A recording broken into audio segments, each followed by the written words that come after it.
একটা বাচ্চার লজ্জাস্থান খুবই ছোট হয়, আমি একদম খোলামেলায় বলি, একটু খুবই ছোট হয়। নর্মালি নর্মালি খুব ছোট হয়, তো যেহেতু 8 বছরের বাচ্চা, সেহেতু ব্লেড দিয়ে না কাটাতে সে কমফোর্ট ফিল, কমফোর্ট জোন আর কি করতেছিল না, এর জন্য কেটে নিয়ে তারপরে ধর্ষণটা করা হয়। প্লেট দিয়ে কাটার পরে তার পুরো শরীরে ইনফেকশন হয়ে গেছে। ইনফেকশন হওয়ার কারণে তার হচ্ছে শরীরে এখন প্রচুর জ্বর, প্রচুর জ্বর। এই ইনফেকশন থেকে তার ফুসফুসে পানি জমে গেছে। ইনফেকশন থেকে হচ্ছে তার মাথার হচ্ছে যে সিটি স্ক্যানের মধ্যে, রিপোর্টের মধ্যে এটা হচ্ছে খারাপ একটা ইয়ে এসেছে। আসলে তো যার জন্য ছোট বাচ্চাকে সাথে পাঠায়, সেই সময়টাতে ওই বাচ্চাটা আসার পরে এই ঘটনাটা ঘটলো। আরেকটা জিনিস আমরা কি মানে খেয়াল করছেন যে আসলে বাচ্চাটাকে ব্লেড দিয়ে আঁচড় দেয়া হয়েছে, কাটা হয়েছে, কিন্তু ওই বাচ্চাটা কিন্তু প্রথমে নাকি জ্ঞান ছিল, ওর বোনকে নাকি বলতে পারছে যে দুলাভাইয়ের কথা, বলছে যে ভাইয়া ছিল, তারপরে তার ভাইয়ার বাবা ছিল। এটা কিন্তু ওই বাচ্চাটা তার বোনের কাছে বলছে। যখন বলছে তখন তো বাচ্চাটার সেন্স ছিল। তো ওই সময়টায় যদি বাচ্চাটাকে সঠিক সময়ে যদি হসপিটালে নেওয়া হইতো এবং অক্সিজেন দেওয়া হতো বা প্রপার ট্রিটমেন্টটা দেওয়া হতো, হয়তো বাচ্চাটার আজকে এই কন্ডিশনটা হইতো না। মাগুরার সেই শিশু আসিয়া দর্শনের কথা, অবশেষে এটা নিয়ে আর নতুন কিছু গোপন তথ্য ফাঁস হয়েছে। আসিয়ার যৌনাঙ্গে তার লজ্জাস্থানে বেলেট দিয়েও কাটা হয়েছিল। বেদর্শক কি মর্মান্তিক অবস্থা! তো এটা নিয়ে কথা বলেছেন একজন নারী পুলিশ সদস্য, পাশাপাশি আরও কয়েকজন আলোচনা করেছেন এই বিষয়গুলো নিয়ে। আলোচনা শুনলে বুঝতে পারবেন একটা পুরুষ যখন এই কাজ করে আসলে হচ্ছে মানুষ থাকে না, পশুর চাইতেও সে নিকৃষ্ট হয়ে যায়। চলুন আমরা দীর্ঘ সময় আলোচনা আলোচনা শুনবো, এরপর বিস্তারিত কথা বলবো। ফুলের মতো শিশুকে কিভাবে, মাত্র 8 বছরের আসিয়া আক্তার, কিভাবে তাকে বর্বরতার সাথে আহ কয়েকজন পুরুষ মিলে তার জীবনকে নষ্ট করে দিয়েছে। তাকে ধর্ষণ করেছে তারই বোনের আহ স্বামী, তার বোনের শ্বশুর সহকারে কয়েকজন মিলে। যে এটি আসলে আহ কি, যতটুকু গত 2 দিন ধরে শুনছি, যত শুনছি ততই আমাদের পুরুষদেরকে এবং আমাদের মানব জাতিকেই আসলে মানবতা থেকে কতটুকু দূরে চলে যাচ্ছে, কতটুকু আমরা মানুষ রয়েছি এ নিয়ে বিভিন্ন চেতনা এবং অনুভব জাগ্রত হচ্ছে। আমার নিজের কাছেও খুবই খারাপ লাগছে যে আমরা কি আদতে বাংলাদেশের মানুষগুলো আসলে কি আমরা মানুষ হিসেবে রয়েছি? পুরুষগুলি বিশেষ করে আমরা আসলে কিভাবে আহ কি দৃষ্টিভঙ্গিতে নারীদেরকে দেখছি? সবাই নয়, কিন্তু কয়েকজন মানুষ, কয়েকজন পুরুষ দ্বারাই কিন্তু অন্য পুরুষদেরকে বিবেচনা করার সুযোগ তৈরি হয় যখন আমরা এরকম ঘটনা দেখি। প্রিয় দর্শক, আসিয়ার সাথে আসলে কি হয়েছিল? কারা কি করেছিল? কারা আসিয়ার জীবনকে নষ্ট করেছে, জীবনকে ধ্বংস করে দিয়ে জীবনকে শেষ করে দিয়েছে? এখন আসিয়া কেমন আছে?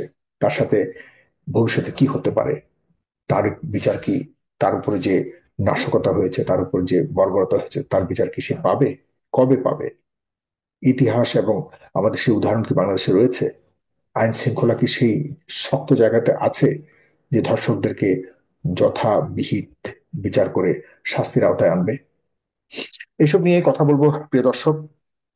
আমাদের সাথে রয়েছে এই আসিয়াকে গত কদিন যাবত, গত 2 দিন যাবত অন্তত পক্ষে আসিয়াকে সার্বিকভাবে সহায়তা করছে, আসিয়ার পরিবারকে সার্বিকভাবে সহায়তা করছে, যারা আসিয়ার চিকিৎসা থেকে শুরু করে দেখভালের দেখভালের সকল দায়িত্ব নিয়ে যারা বর্তমানে নিয়োজিত রয়েছেন, তাদের কয়েকজনকে আমরা যুক্ত করেছি। সবাই মানবাধিকার কর্মী। এখানে রয়েছে সোনিয়া আক্তার স্মৃতি, সে একজন রাজনীতিবিদ, পাশাপাশি সে একজন আহ মানবাধিকার কর্মী। আছে আখিয়া তার স্নিগ্ধা, তিনি মানবাধিকার কর্মী, পাশাপাশি তিনি একজন সাংবাদিকও। মুক্তা চৌধুরী রয়েছেন সবচেয়ে আলোচিত, যিনি এই মুহূর্তে পুলিশ সদস্য হওয়া সত্ত্বেও সেখানে সার্বিক সহায়তা সহযোগিতা করে যাচ্ছেন যতটুকু শুনেছি।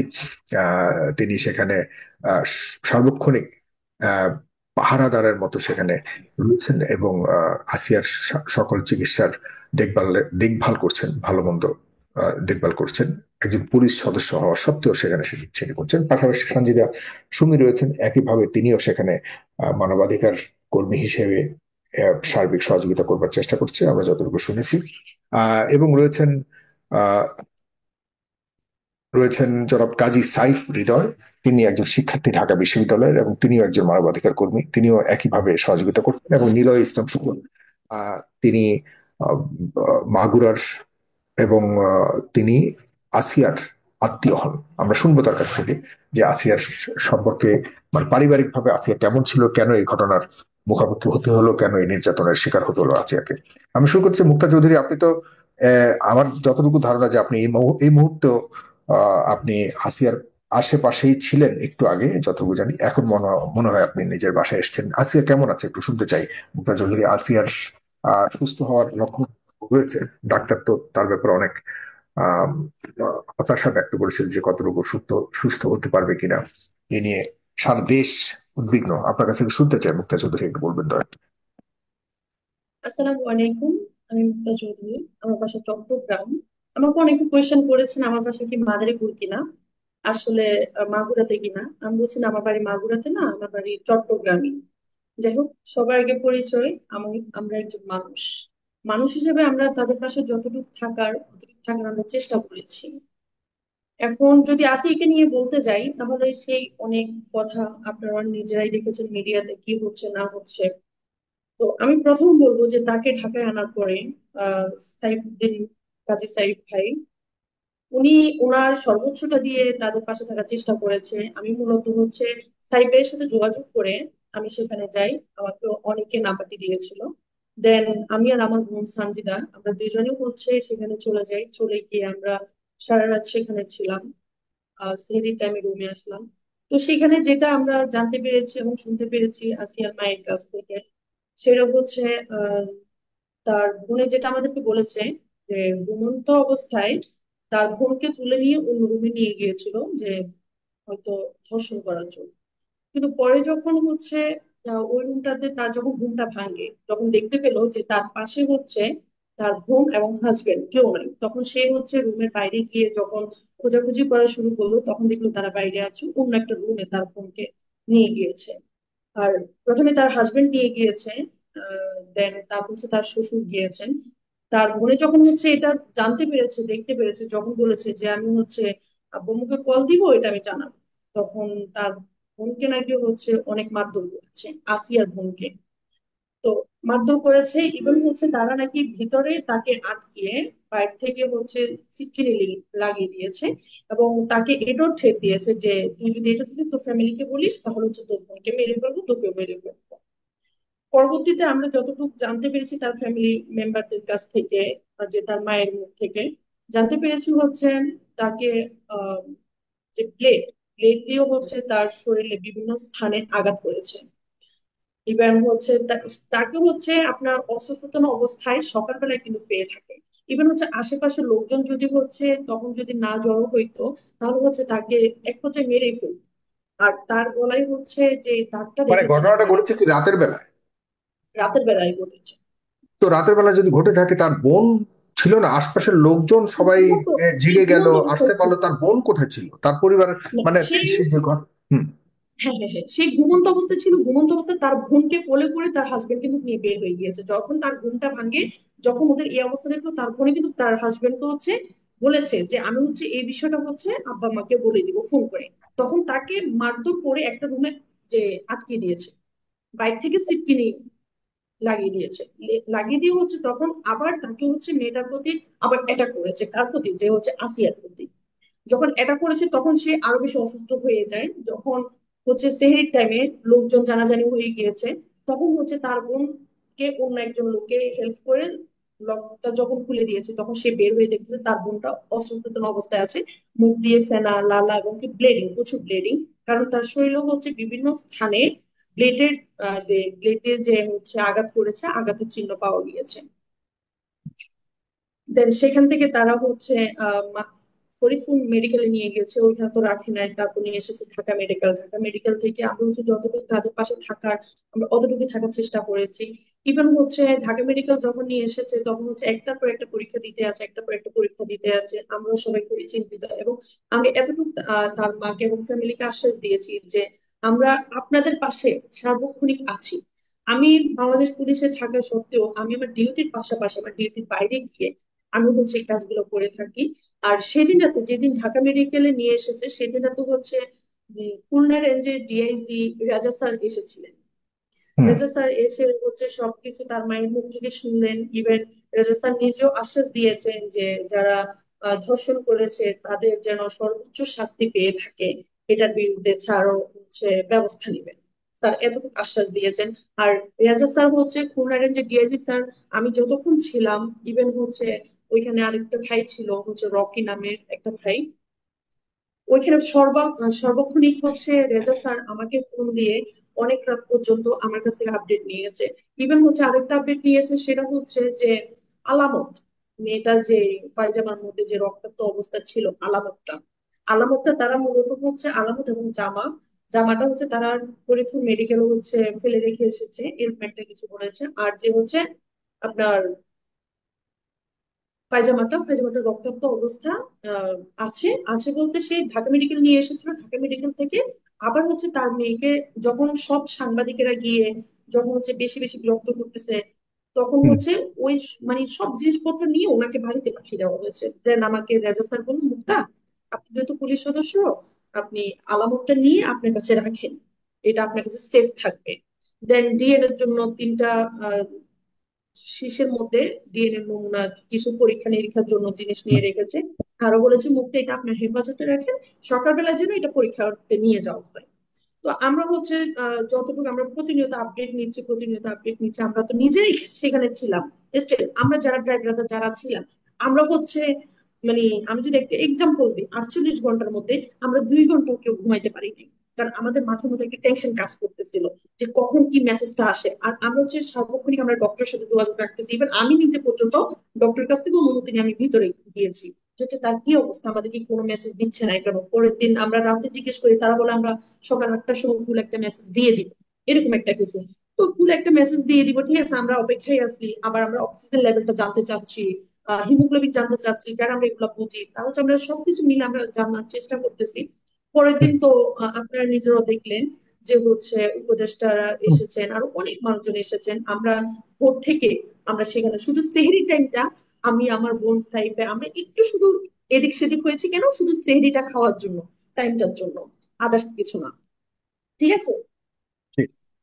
সেখানে কতজন আসলে তার সাথে এই এই কাজে লিপ্ত হয়েছিল? আচ্ছা, এখানে হচ্ছে তার বোনের শ্বশুর, তার হচ্ছে বোনের হাজবেন্ড, এবং হচ্ছে তার বোনের একটা নাকি ভাসুর আছে, ভাসুরটা নাকি পরে গিয়েছে। ইভেন তারা নাকি হচ্ছে আপনার ড্রাগ এডিক্টেড। আচ্ছা, তারা ড্রাগ এডিক্টেড ছিল। তারা সবাই মানে আহ, একসাথে সবাই ইয়ে করে এবং সারা রাত ভর তাকে এই ধরনের নির্যাতন করেছে। যখন বড় মেয়ে বলেছে যে আমি আব্বু আম্মুকে জানিয়ে দিব বিষয়টা, তখন কি করছে তারা, যে তাকে মেরে ফেলার জন্য প্ল্যানটা করেছে। বাট তার ভাইয়া হয়তো আল্লাহ রেখে দিয়েছে, যার জন্য তাকে মারতে পারেনি। খুবই দুঃখজনক, খুবই। জি, আমি দেন আসছি আপনাদের হচ্ছে সবাইকে। আপনার সবাইকে আমি একটু কথা বলার মানে সবাইকে একটু বলার সুযোগ দেই, এরপর আপনার কাছে আসছি কি করা উচিত ভবিষ্যতে এই নিয়ে। আসলে কি ধরনের আইন কানুন এবং কি ধরনের শাস্তি হওয়া উচিত এই নিয়েও আপনার মন্তব্য করবেন। সোনিয়া, একটা স্মৃতি, আপনার কথা শুনতে চাই, বলুন। জি, ধন্যবাদ সাগর ভাই।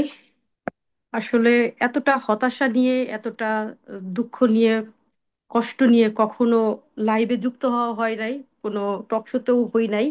আজকেই প্রথম, আর এমন একটা দিনে টকশোতে যুক্ত হলাম যে আজকে 8ই মার্চ চলে গেল। 8ই মার্চ গতকালকে চলে গেল। আমরা গত 3 দিন ধরে আমাদের সারা বাংলাদেশের যে চোখ, ফেসবুক, ইউটিউব এবং এমনকি টিভি চ্যানেলে, সেটা হচ্ছে 8 বছরের একটা শিশু আইসিইউতে ভর্তি। কি কারণে ভর্তি? ধর্ষণ হয়েছে, শিশুটি ধর্ষণ হয়েছে। আসলে ধর্ষণ কথাটা শুনতেই কেমন যেন একটা ঘেন্নায় পরিণত হয়ে গেছে। তো দেশব্যাপী এই যে নারী নির্যাতন, ধর্ষণ বা নারীদের দিকে অনলাইনে হয়রানিমূলক কার্যক্রম চলে আসছে, এটা কিন্তু একমাত্র আমি বলবো বিচারবিহীন। বিচারবিহীন বাংলাদেশ, একদম আমরা এমন একটা বাংলাদেশে এখন এই মুহূর্তে দাঁড়িয়ে আছি যে এতটা হতাশা, এতটা দুঃখ নিয়ে আমরা কখনো কিন্তু আহ, কখনো ছিলাম না। যে মুহূর্তটা আমরা দেখছি যে আইনের শাসন বলতে কিছুই নাই, একদম সারা বাংলাদেশে ধর্ষণের হরিলুট শুরু হয়ে গেছে। এমন একটা সময় আমরা আজকে লাইভে আসছি। তো আমাদের ছোট বোন মুক্তা আপু যে কথাটা বলে গেলেন যে সারা রাত নির্যাতন করেছে, আমরা দেখেছি যে সারা রাত নির্যাতন করেছে স্বামী এবং শ্বশুর। এটা ভাবতেই তো লজ্জা লাগে যে কি করে পারলো 8 বছরের একটা বাচ্চা। আসলে আমরা যখন ধরেন সাগর ভাই, আপনি যখন একটা 8 বছরের বাচ্চাকে নিয়ে যাবেন সামনে থেকে, কেউ কিন্তু সন্দেহই করবে না, ভাববে যে হুম, হুম। শিশুটিকে আদর করে হয়তো বা কিছু কিনে দেওয়ার জন্য নিয়ে যাচ্ছে বা আদর করে কোথাও নিয়ে যাচ্ছে, এই টাইপের চিন্তাধারা মাথায় আসবে। সেখানে ধর্ষণ তো দূরের কথা, সেখানে এতটা পয়সা মানে এতটা নোংরা মন মানসিকতার মানুষ। এই যে মুক্তাপু বললেন যে লোকটা নেশাগ্রস্ত ছিল, আসলে নেশাগ্রস্ত বলতে কিছু না, আমার তো মনে হয় এটা একদম পরিকল্পিত ছিল। একটা হুম। শিশু বেড়াইতে আসছে, ওই বাড়িতে বেড়াইতে হ্যাঁ। আসছে, ওকে চোখে চোখে রাখছে যে কবে সুযোগ পাবো। এমনকি আমরা শুনেছি, নিউজে দেখেছি যে যেদিন চলে যাবে শিশুটি, ওই বাড়ি থেকে চলে যাবে, সেদিনই কিন্তু যেতে দেওয়া হয় নাই। শিশুটিকে যে কোনো কারণে হোক শিশুটিকে আটকিয়ে রাখা হয়েছে যে না, তোমার আজকে যাওয়া হবে না। তো এই যে বোনের সামনে থেকে নিয়ে যাচ্ছে, আসলে দুলাভাই যখন বোনের সামনে থেকে ছোট্ট একটা বাচ্চাকে, নিজের সন্তানের বয়সে একটা বাচ্চাকে নিয়ে যাচ্ছে, তখন কিন্তু বোনের মাথায়ও আসার কথা না যে এই বাচ্চাটাকে ধর্ষণ করার জন্য আসলে নিয়ে যাওয়া হচ্ছে। তারপরে বোনের কি শ্বশুর, সি, লজ্জা ঘৃণা, একটা মুরব্বী মানুষ, সে দাদা নানার বয়সী, সে যদি এই কাজ করে তাহলে এই লজ্জা রাখবো কোথায়? এটা আসলে আমরা কিন্তু কেউ আশা করে থাকি না যে এগুলা হবে, কিন্তু আমাদের এই ঘটনাগুলা হয়ে যাচ্ছে। আজকে দেখবেন সারা দেশব্যাপী 3-4টা ধর্ষণের ঘটনা ঘটেছে। আমাদের এই পার্শ্ববর্তী জেলা ফরিদপুরও একটা ঘটনা ঘটেছে, সেখানেও ছোট ছোট বাচ্চাদের কেমন যেন একটা টার্গেট করে নেওয়া হচ্ছে যে ছোট বাচ্চাদেরকেই ধর্ষণের শিকার হতে হচ্ছে। আর সেখানে কি করছে, ধর্ষণ হচ্ছে, কিছু স্থানীয় নেতারা আছে, প্রভাবশালী নেতারা আছে, কিছু টাকা খেয়ে দেখবেন যে ওই মামলাটা এলাকায় বসে একটু মীমাংসা করছে। কোনো কোনো জায়গায় 1 লক্ষ টাকা দিচ্ছে, 2 লক্ষ টাকা দিচ্ছে, দিয়ে মীমাংসা হয়ে যাচ্ছে। এই যে যে মীমাংসার যে বিষয়টা, এই বিষয়টা আসছে যখনই, তখনই কিন্তু আপনি ধর্ষকের আর পরিপূর্ণ বিচার হতে দিতে পারবেন না, মানে বাংলাদেশে হবে না যখনই মীমাংসার বিষয়টা হয়ে যাচ্ছে। তো আমাদের নেতাকর্মী যারা আছে, যারা গণ্যমান্য ব্যক্তি আছে, আমি মনে করি এরাই হচ্ছে বর্তমানে প্রকৃত ধর্ষণকারী। কারণ এরা যদি ধর্ষককে সঠিক শাস্তি দিত, এরা যদি ধর্ষকের শাস্তি, আর কিছু হতে পারে না, মৃত্যুদণ্ড ছাড়া ধর্ষকের শাস্তি আর কিছু হতে পারে না। ধর্ষককে মৃত্যুদণ্ড দিয়ে জনসম্মুখে তার শাস্তি দেবে, একজনকে দেখে হাজার হাজার মানুষ শিখবে। তো এই, আমি মনে করি যারা বিচার করছে এরাও এরাও এরাও সমান অপরাধী, এদেরকেও আইনের আওতায় আনার অনুরোধ জানাচ্ছি। আজকে দেশে দেশে একদম আইন শৃঙ্খলা বাহিনীর এমন অবনতি হয়েছে যে আহ, পুলিশ প্রশাসন মনে হয় নাকে সর্ষের তেল দিয়ে ঘুমাচ্ছে। একদম মনে হচ্ছে যে কোনো নেতাকর্মী যারা অন্যায় প্রকৃত দোষী তাদেরকে গ্রেপ্তার না করে গ্রেপ্তার করছে কি, মানে এদিক সেদিক কর মানুষ কোথায় কি হচ্ছে, মানে মাথায় ঢোকে না, মানে কি বলবো, বলার ভাষা হারিয়ে ফেলি। তো আজকে আমি নিউজে যখন দেখছিলাম যে আসিয়ার যে মা, মা তো কিছু জানে না আসলে, বোনের গল্প যখন শুনছিলাম যে দুলাভাই কাছ থেকে তুলে নিয়ে অন্য রুমে চলে গেছে, গিয়ে তাকে ধর্ষণ করেছে দুলাভাই এবং মেয়েটার দুলাভাই এবং শ্বশুর, মানে তাওই বলি যাকে আমরা আমাদের ভাষায়, সেই তাওই মিলে সারা রাত ধর্ষণ করেছে। তো যখন ওই বোনটি ওই মেয়েটাকে দেখছে যে মেঝেতে পড়ে আছে, উনি উনি ভাবছে যে ঘুম ঘুম চোখে হয়তোবা মেঝেতে পড়ে আছে, আমরা, উনি তুলে নিয়ে খাটের উপর শোয়াইতে গেছে, যে ও ভাবছে যে অনেক ঘুমাচ্ছে এই কারণে হয়তো মেঝেতে শুয়ে আছে। যখন দেখছে তার শরীর রক্তে ভেজা, তখন হসপিটালে ভর্তি করার চিন্তা করছে। আবার এমনও শুনেছি যে ব্লেড দিয়ে কাটছে, কি করে পারলো? আমারও তো সন্তান আছে, আজকে আমার সন্তানটা নিরাপদ নয়, আপনার সন্তানটা নিরাপদ নয়, কারো সন্তান নিরাপদ নয় এই বাংলাদেশ। আমি মনে করি এই বাংলাদেশ এখন ধর্ষকের কারখানা হয়ে গেছে। আজকে আজকে দেখলাম একটা নিউজ, খুবই হতাশ করে দিল আমাদেরকে, যে 180 দিনের মধ্যে বিচার শেষ করতে হবে এই ধর্ষণ মামলার। না, 90 দিনের মধ্যে 180 দিন ছিল, 90 দিন করা হয়েছে। ও, হুম। 90 দিন করা হয়েছে, সরি। তো যাই হোক, কেন 90 দিন কেন করা হবে? যেখানে এভিডেন্স, যেখানে সব প্রমাণ আছে, সেখানে 90 দিন কেন করা হবে? সেখানে যত দ্রুত বিচার, ট্রাইব্যুনালে যত দ্রুত সম্ভব তার বিচারের আওতায় আনা হবে। এখানে তো আমাদের প্রমাণের কিছু নাই, যেহেতু প্রমাণ হয়ে ব্লেড গেছে। দিয়ে তার শরীরে ইয়ে করা হয়েছে, কাটা হয়েছে, রাইট? আঘাত করা হয়েছে। হ্যাঁ, হ্যাঁ, শরীরে ব্লেড দিয়ে কাটা হয়েছে তার। প্লেট দিয়ে আহ, কাটার আহ, পরে শরীর হচ্ছে লজ্জাস্থান ব্লেড ইনফেকশন দিয়ে। হয়ে গিয়েছে। হ্যাঁ, হ্যাঁ। প্লেট দিয়ে কাটার পরে তার পুরো শরীরে ইনফেকশন হয়ে গিয়েছে। ইনফেকশন হওয়ার কারণে তার হচ্ছে শরীরে এখন প্রচুর জ্বর, প্রচুর জ্বর। এই ইনফেকশন থেকে তার ফুসফুসে পানি জমে গেছে। ইনফেকশন থেকে হচ্ছে তার মাথার হচ্ছে যে সিটি স্ক্যানের ও, মধ্যে, রিপোর্টের মধ্যে এটা হচ্ছে খারাপ একটা ইয়ে এসেছে আজকে এটা এটা দুপুরে। কি ধরনের বর্বরতা, মানে বাপ ছেলে মিলে একটা বাচ্চা 8 বছরের শিশুকে এরকম ধরনের মানে নির্যাতন কেন করলো? ওয়াই? সোনি একটা স্মৃতি লজ্জাস্থানের কথা বললেন, মানে তার কি অন্য লজ্জাস্থানে এরকম আঘাত করেছে? হ্যাঁ, অবশ্যই লজ্জাস্থান কি আমি জানি যে একটা বাচ্চার লজ্জাস্থান খুবই ছোট হয়, আমি একদম খোলামেলায় বলি, একটু খুবই ছোট হয়। নর্মালি নর্মালি খুব ছোট হয়, তো যেহেতু 8 বছরের বাচ্চা, সেহেতু ব্লেড দিয়ে না কাটাতে সে কমফোর্ট ফিল, কমফোর্ট জোন আর কি করতেছিল না, এর জন্য কেটে নিয়ে তারপরে ধর্ষণটা করা হয়। তো এর থেকে নৃশংস আর কিছু হতে পারে না। আমি আমি এই জায়গায় বসে আজকে আপনার মাধ্যমে আমি বলতে চাই, ওই ধর্ষকের আমরা 90 দিন বুঝি না, আমাদেরকে যত দ্রুত সম্ভব জনসম্মুখে সবাইকে সবাইকে ওই ওই ধর্ষকের আঘাত করার সুযোগ দিতে হবে। আমরা পাথর নিক্ষেপ করে হলেও ওনাকে আমরা শাস্তির আওতায় আমরা নিজের হাতে আইন প্রয়োজনে তুলে নিয়ে আমরা আমরা ওই ধর্ষণকারীকে মেরে ফেলতে চাই। ধর্ষণকারী শাস্তি একমাত্র মৃত্যু, এছাড়া আর কোনো ধর্ষণের কোনো শাস্তি হতে পারে না। তো আজকে আমি আমি আইনের প্রতি শ্রদ্ধা রেখেই বলছি যে আপনারা আপনারা যত 90 দিন অনেক সময় অনেক সময় অনেক সময় চলে যাবে, এর মধ্যে আমাদের আরো কত না জানি কত মা বোন আরো নির্যাতিত হবে। তো আমরা যদি প্রকাশ্যে একটা ধর্ষণের শাস্তি আমরা দিতে পারি, আমাদের কিছু মা বোনরা অন্তত সেফ পাবে। আপনারা দেখেছেন যে সবসময় নারীদেরকেই টার্গেট করা হয়, ধর্ষণের জন্য নারীদেরকে টার্গেট করে নারীদেরকে কখনো না, পোশাকের সেটা ঠিক আছে। পোশাকের অনেক অনেক অনেক স্পেসিফিক অনেক ধর্ষণের পেছনে অনেক টার্গেট থাকে, অনেক রাজনৈতিক কারণ থাকে, অনেক লোভ লালসা, অনেক ঘটনাবলী থাকে। কিন্তু এই মেয়েটা একটা একটা ছোট্ট মেয়ে, এবং এই মেয়েটা না আছে কোনো পলিটিক্যাল আইডেন্টিটি, এই মেয়েটার না আছে অর্থ সম্পদের মালিক। এই মেয়েটার কি দোষ হতে পারে? এবং তাও কোথায় এসে ধর্ষণের শিকার হলো? আমি বোনের বাড়িতে এসে। যে বোনের বাড়ির সাথে কোনো ধরনের তার শত্রুতা থাকবার কথা ছিল না, এমন না যে তার আত্মীয় স্বজন, আমরা ঘর বাড়ির আশপাশের অন্য কোনো শত্রুতা ছিল। নিতান্তই মেয়েটিকে মানে কি বলবো, টার্গেট করে একটা বাচ্চা মেয়ে, তাই তাকে ধর্ষণ করে এবং মেরে ফেলার এই যে একটা মানে পাশবিক চিন্তা ভাবনা, এটা তো তারপর ভাই ইয়ে আজকে হতে পারে না। আজকে সবার কলিজা নাড়া দিয়ে গেছে, আমি আজকে এখানে বসে কথা বলতে পারছি না, আমার মনে হচ্ছে যে আমি কি বলবো, আমার নিজেরও সন্তান আছে, আমি বাইরে যেতে দিতে পারছি না। আজকে ধরেন আসিয়ার কথা ফেসবুকে ভাইরাল হয়েছে, আসিয়ার কথা ফেসবুকে ভাইরাল হয়েছে তাই আমরা জানি। এরকম বাংলাদেশের শত শত আসিয়ারা ধর্ষণের শিকার হচ্ছে, আর প্রতিটা সময় টার্গেট করা হচ্ছে 7 বছরের শিশু। আপনি দেখবেন 7 বছরের শিশু, 8 বছর, 9 বছর, 10 বছর, 12 বছরের শিশু যখন তার ম্যাচুরিটি চলে আসছে একটু, তখন কিন্তু তাকে একটু কম টার্গেট করা হচ্ছে, কারণ তাকে একজন মিলে বা দুজন মিলে 3-4 জন মিলে জোর করে ধর্ষণ করতে পারবে না, এর জন্য তার কথা একটু কম শোনা যাচ্ছে।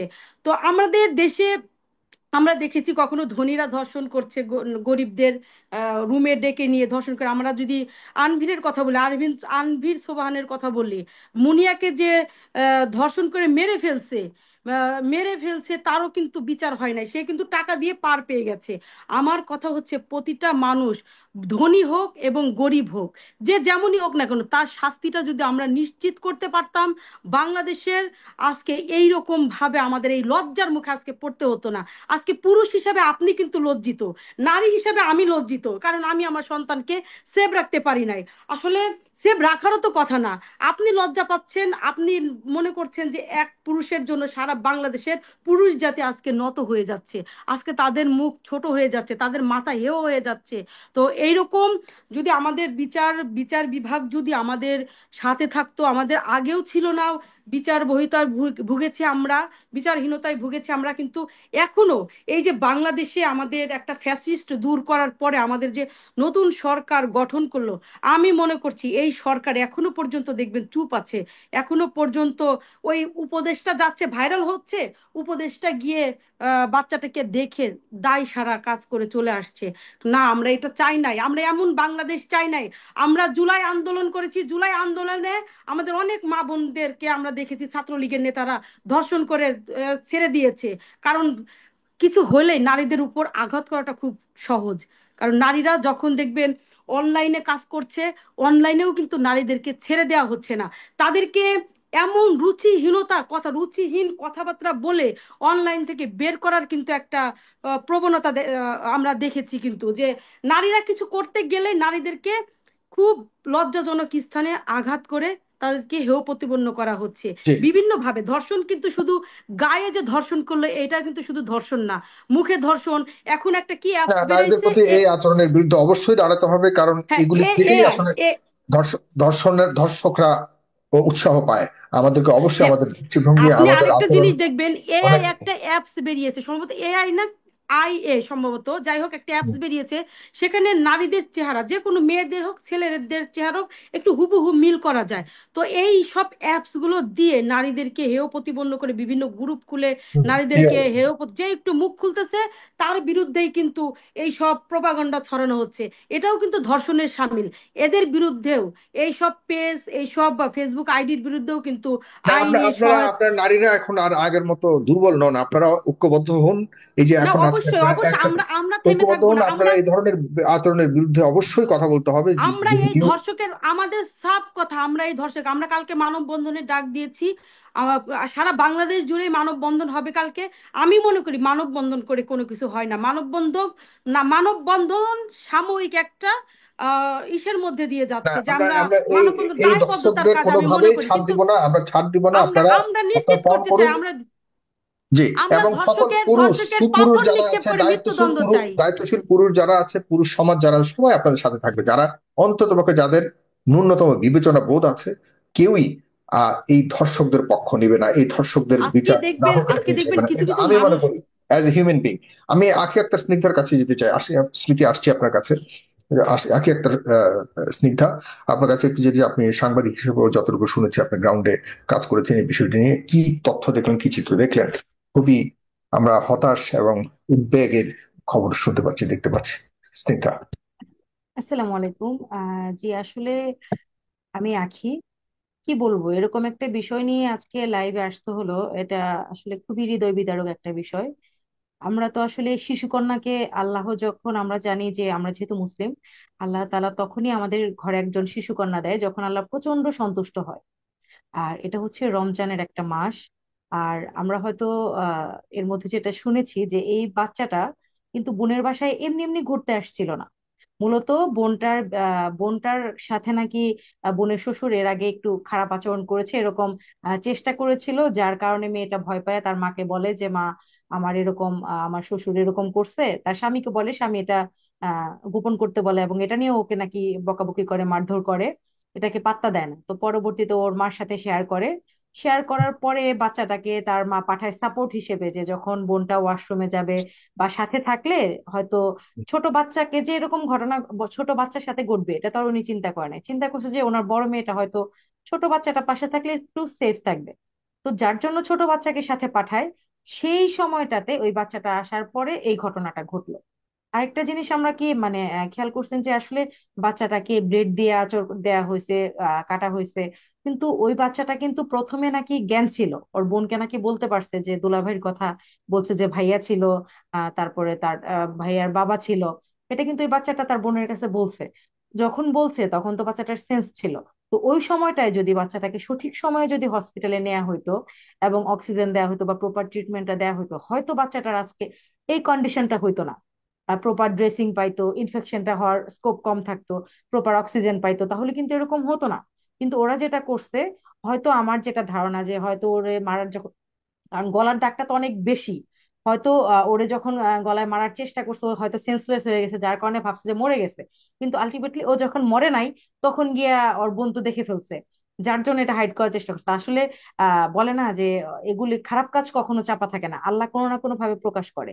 তো এটা যদি সঠিক সময় বাচ্চাটাকে হসপিটালে নেওয়া হইতো, অক্সিজেন সাপোর্ট পেতো, প্রপার ড্রেসিংটা পাইতো, তাহলে মনে হয় যে বাচ্চাটার আজকে এই কন্ডিশনটা হতো না। এটাকে আসলে শুধু ধর্ষণ বললে হবে না, ধর্ষণ এবং হত্যা চেষ্টা, শুধু ধর্ষণ বললে ভুল হবে, ধর্ষণ এবং হত্যা চেষ্টা করা হয়েছে।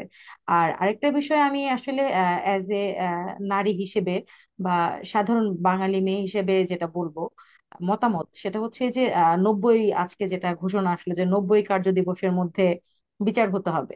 তো বিচারটা আসলে আমাদের, আমরা তো আসলে কেমন মানুষ, আমরা আসলে বাঙালি হিসেবেই লজ্জিত। এখন আমরা বাঙালি হিসেবে লজ্জিত বোধ করছি যে আমাদের ভিতরে মনুষ্যত্ব চলে গেছে। আমরা কোনো গর্ভবতী মহিলাকে ছাড়ছি না, আমরা কোনো মানে বয়স্ক 80 বছরের বয়স্ক মহিলাকে ছাড়ছি না। মানে আমরা কোনো, কি বলবো, মানে হুজুর হইয়া কোনো, প্রতিবন্ধী বাচ্চাকেও ছাড়ছি না, হ্যাঁ প্রতিবন্ধী। প্রতি বাচ্চা, হ্যাঁ প্রতিবন্ধী বাচ্চাদের ছাড়ছি না, ইভেন কত বড় আমরা দুঃসাহস। ছোট ছোট ছেলে বাচ্চাদেরকেও ছাড়ছি না। আসলে আমরা তো বাঙালি হিসেবে লজ্জিত। আবার আমরা তো প্রচন্ড সুযোগ সন্ধানী। আমরা চাই যে ধর্ষকের, আমি মানে আমি আগে যে ব্যক্তি হিসেবে চাই, ধর্ষকের বিচার হবে, যেহেতু আমরা মুসলিম কান্ট্রি, আমরা চাবো যে ধর্ষকের বিচার হয় ইসলামিক কায়দায় হোক, অথবা শতভাগ মৃত্যুদণ্ড, যাবজ্জীবন না, এই সেই কোনো কিছু না, কোনো রকম সাজা না। এদের নিয়ম হবে এদের কোনো 3 মাস পরে জামিন হবে এরকমও না, এদের কোনো জামিন হবে না। এবং যদি শতভাগ প্রমাণ পাওয়া যায় হুম, তাহলে তার বিচার হবে শুধুই মৃত্যুদণ্ড। কিন্তু আবার এটা বলবো না যে 7 দিনের মধ্যেই করে দেন, কারণ আমরা যেহেতু একটু মানে কি বলবো, সুযোগ সন্ধানী বাঙালি। আবার এরকম না হয়ে বসে যে আমরা যার সাথে একটা ব্যক্তিগত শত্রুতা আছে, আমরা এই সুযোগে তাকে কোনোভাবে ধর্ষক বানায় বা কোনো রকম সিচুয়েশনের মধ্যে ফেলে তাকে কোনো মানে নির্দোষ মানুষ যেন আবার এটার এই শর্টকাট বিচার দিতে যে যেন এটার জন্য নির্দোষ কোনো মানুষের জীবন, বা একটা পরিবারে যখন একটা মামলা হয় বা আসামি হয়, তখন একজন নির্দোষ মানুষই কিন্তু এরকম ঘটনা ঘটলে ওই সময় কিন্তু তার গায়ে লেখা থাকে না সে নির্দোষ না নির্দোষ না। তখন কিন্তু ঘটনা দেখায় যে না সে দোষী। যেমন ওই যে কিছুদিন আগে একটা ছেলে মাকে হত্যা করে নাই, কিন্তু সে কিন্তু মায়ের হত্যাকারী হিসেবে আমরা কিন্তু সোশ্যাল মিডিয়ায় খুব প্রচার করলাম, পরে কিন্তু বের হলে যে না, ছেলেটা কিন্তু মাকে হত্যা করে নাই। তো সেই জন্য প্রপার তদন্তের প্রয়োজন আছে। কিন্তু যখন শতভাগ প্রমাণ মিলে যাবে, তদন্ত শেষ হওয়ার আগ পর্যন্ত কোনোভাবেই জামিন দেওয়া যাবে না। এবং হুম, তদন্তে তদন্তে যখন সঠিক সিদ্ধান্তটা, স্বীকারোক্তি সঠিক শতভাগ প্রমাণ চলে আসবে, তখন তার বিচার হুম, হতে হবে মৃত্যুদণ্ড। এটার জন্য আমি বলবো না খুব তাড়াতাড়ি করেন, কারণ তাড়াতাড়ি করতে গিয়ে ভুল হয়ে গেল, একটা স্বাভাবিক জীবন যদি নষ্ট হয়ে যায়, এটা কখনোই আমরা চাবো না। কিন্তু বিচার হওয়ার আগ পর্যন্ত কোনোভাবে জামিন হবে না। যদি সে নির্দোষ প্রমাণিত হয় তবেই সে জামিন পাবে, তা না হলে যদি সে দোষী প্রমাণিত হয় তাহলে তার সোজা মৃত্যুদণ্ড হইতে হবে, এর বাইরে কোনো কিচ্ছু নাই। হুম। জি, কারণ আমরা এটাও চাবো না যে নির্দোষ কোনো মানুষ কোনোভাবে মানে আপনাকে এই ধন্যবাদ। ধরনের পলিটিক্স এর শিকার হবে। জি। জি, কোন পলিটিক্সের সেখানে কি পলিটিক্স এখানে চলে এসছে কিনা সেটাও আমরা যতটুকু শুনেছি, যে চিকিৎসা করতে গিয়ে যতটুকু শুনেছি যে ছাত্রদল এই আসিয়াকে রক্ত দিতে দেয়নি, এ ধরনের কথাও শুনেছি। এখানে আসলে তার যে মেয়েটি স্টেটমেন্ট দিয়েছে সেটিও কতটুকু বাস্তবতা রয়েছে, কেন এই ধরনের স্টেটমেন্ট এই সময় দেওয়া, এ নিয়েও প্রশ্ন উঠেছে।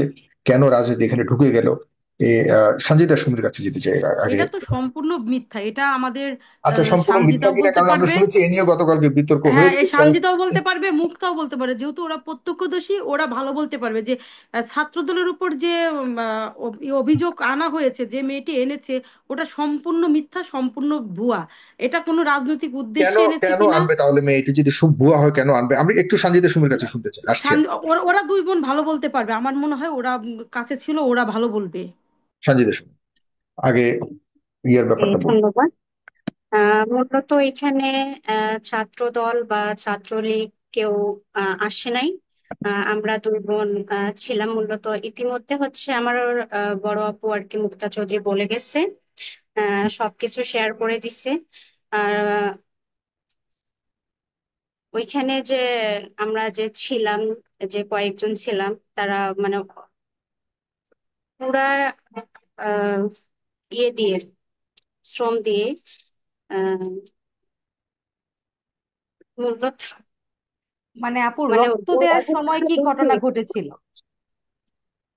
যখন মানে ভিতরে সিস্টার ডাকে আমাকে, জি। তো ওর মা সহ যাই, আসিয়ার মা সহ আমি সেখানে উপস্থিত হই। বি পজিটিভ ব্লাড লাগে। আমি তৎক্ষণাৎ বাইরে এসে বলি রকি ভাইয়া নামের একজনকে যে ভাইয়া আমাদের বি প্লাস হচ্ছে ব্লাড লাগবে। হুম, উনি সঙ্গে সঙ্গে হচ্ছে রেডি করে, আমাদের ডোনার অলরেডি চলে আসছে আর কি, ডক্টরের রুমে বসে ব্লাড দিতেছে। ইতিপূর্বে একদল হচ্ছে মেয়ে এসে মানে চিল্লাফাল্লা লাগাই দিচ্ছে যে আমরা দিব, আমরা রক্ত দিব, এটা করব সেটা করব। হুম, অনেক অনেকজনে এসে এভাবে চিল্লাফাল্লা করতেছিল। এমন এক সময়, এমন এক পর্যায়ে আইসিইউ রুমে তারা ঢুকে মানে প্রবেশ করতে, মানে ভেঙে দিবে দরজায়, এমন একটা অবস্থা। মানে আহ কি বলবো। হ্যাঁ, পরে হচ্ছে ভাইয়ারা সবাই মিলে আটকানোর চেষ্টা করলেও তারা আর কি মানে না। তারা হচ্ছে আসিয়ার রুমে প্রবেশ করবে, আসিয়াকে দেখবে আইসিইউতে, যেখানে মা হচ্ছে ইয়া করতে পারতেছে না, যাইতে পারতেছে না, সেখানে তারা হচ্ছে ঢুকে যাওয়ার মতো এমন একটা অবস্থা। পরে হচ্ছে সবাই মিলে আর কি, নিম্ন 20 থেকে 25 মিনিট মানে এমনই গোলযোগ সেখানে চলে আইসিইউ রুমে। হুম। পরে হচ্ছে আর কি সেটা টেক আপ দিয়ে আমরা আসিয়াকে আহ, আচ্ছা, তার মানে এই ধরনের ঘটনাটা যেটা স্টেটমেন্টে শুনেছি, এটা নিয়ে আপনি মনে করেন যে এটার সত্যতা নিয়েই প্রশ্ন রয়েছে। মুক্তা চৌধুরী শুনতে পাচ্ছেন? ভাইয়া ওই শুনতে যে পাচ্ছি। সানজিদা সুমি আপুর শুনতে থেকে পাচ্ছি। আরেকটা আমি জিনিস এখানে একটু জেনে একটু নেন। অ্যাড করি, হ্যাঁ, হ্যাঁ, হ্যাঁ। এটা আসলে কি এখানে একটু যেহেতু অ্যাড হঠাৎ করি করে ভাইয়া। কথাটা ঢুকলো, আসলে ছাত্রদল কি আসিয়াকে হ্যাঁ রক্ত না, দিতে আরেকটা নিষেধ করেছে আরেকটা অন্যান্য বিষয় যারা? ভাইয়া হ্যাঁ। একটু জি, জেনে আখের। নেন সানজিদা সুমি আপুর থেকে, যে সানজিদা সুমি আপু আরেকটা কথা ওই মেয়েটা বলেছিল, যে ওখানে নাকি ব্লাড দিতে গেলে ওখান থেকে আপনারা বলেছেন ওই জায়গা থেকে, মানে আপনি যেহেতু ছিলেন সেজন্য আমি আপনারাই বলছি, তো ওখান থেকে নাকি বলা হয়েছে যে আমরা মেয়ে ডোনারের রক্ত নিব না, আমাদের ছেলে ডোনার হয়েছে, এরকম কি ছেলে মেয়ে এরকম কোন আলোচনা মানে এটা হয়েছিল আমি একটু কিনা বা? ক্লিয়ার করি। এটা আখিয়া আর আপু, এটা আমি আমি একটু ক্লিয়ার বলি করি। এই কথার পরিপ্রেক্ষিতে, ছেলে মেয়ে অনেক সময় মেয়েদের হিমোগ্লোবিনের মাত্রাটা খুবই কম থাকে, আমরা যারা ব্লাড নিয়ে কাজ করি না না, তারা জানি মানে ছেলেদের হিমোগ্লোবিনটা খুবই আমি ভালো একটু থাকে। হিমোগ্লোবিনের ক্লিয়ার আলাপ করি। তো পরে আসবে, এখানে ছেলে মেয়ের কথাটা উঠেছিল কিনা এটা জরুরি। হুম। এখানে একটু আচ্ছা, আমি একটু ক্লিয়ার করি সাগর ভাই। আমি একটু হুম। ক্লিয়ার করি বিষয়টা।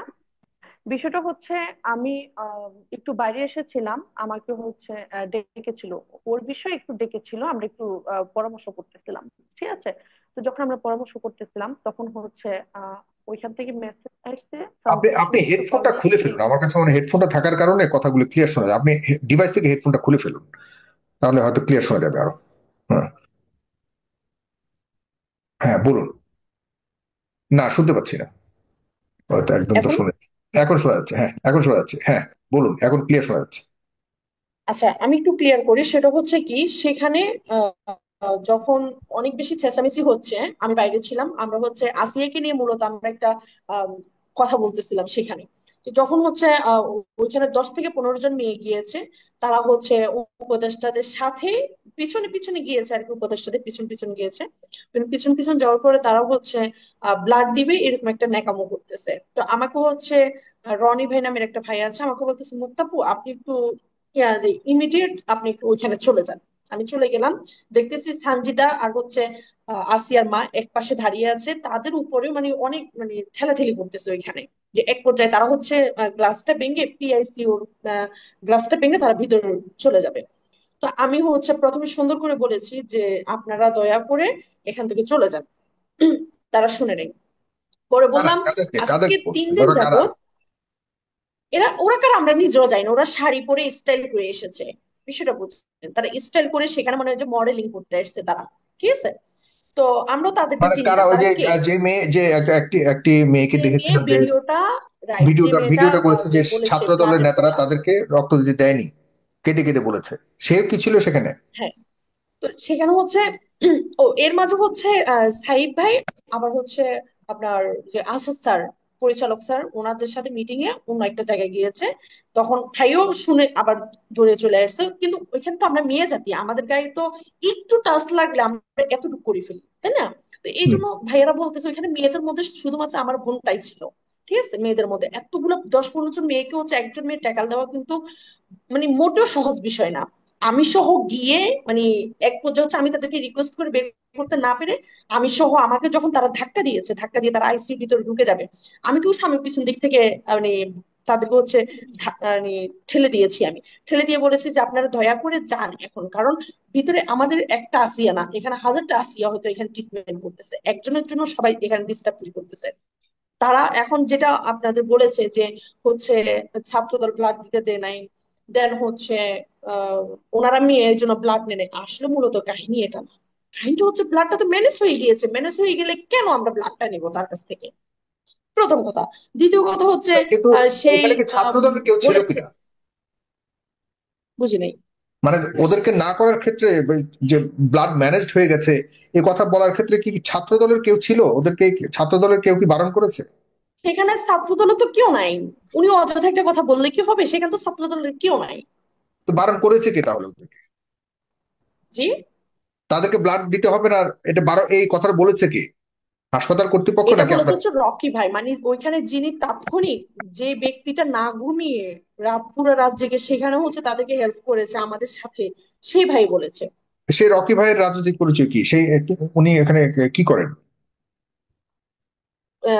যে রকি ভাই হুম।